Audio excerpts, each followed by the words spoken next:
amazing section of Scripture. Definitely a different way of life in which Paul is providing to us to walk. As followers of Jesus Christ, we are called into a different life, one that is changed from the old as we continue to be sanctified and transformed into the new. And so here we are. We're in Galatians chapter 2. I'll be in verse 20. It says this, "But I have been crucified with Christ. It is no longer I who live, but Christ lives in me. And the life which I now live in the flesh, I live by faith in the Son of God, who loved me and gave himself for me. I do not set aside the grace of God, for if righteousness comes through the law, then Christ died in vain."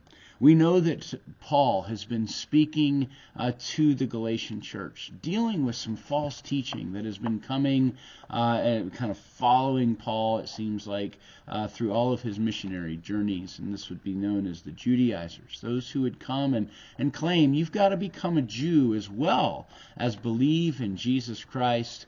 And so they were drawing people back into an old life and in turn, really bringing a load of burden that God had never intended for those who would place their faith in Jesus Christ. And he says, you know what?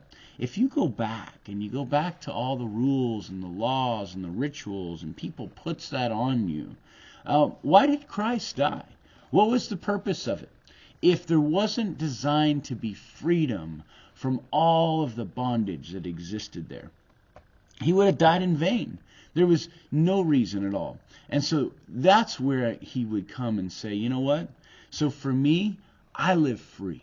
I live free from the burden. I live free from all the check boxes of what it looks like to be a good working Christian. Now, did he work his tail off? Absolutely.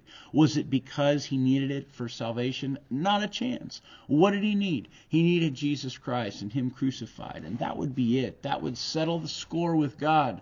That would make him right with the Lord so that he might have hope for eternity. But I'll tell you what, he sure had a changed life. He lived differently. He lived in such a way that he would live as Christ, right?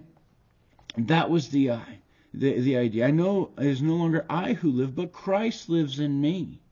And whatever life he would live in the flesh, I live by faith in the Son of God who loved me and gave himself for me. So now the way that he lives now by faith with one aim, one trajectory, and that would be to please the Lord, right? It is Christ who lives in him, not him. Right? It is Christ who allows and compels him to share his faith. It's Christ who would work the very,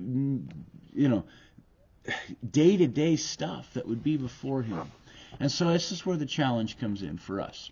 Right? We can come in and we can say, you know what, I'm going to do this thing in my flesh. I'm going to do this in my own strength. I'm going to come and I'm going to try to manipulate situations. I'm going to try to come in my own wisdom. I'm going to try to come in all these sorts of things. And I'm going to live. I'm going to live fearful. I'm going to live, too strong. I mean, there's all kinds of ways that we choose to live that are just purely the flesh. But instead, Paul says, you know what? It's Christ who lives in me. Right? That would imply that no longer is there anything that can be done to his flesh that would be a fearful thing.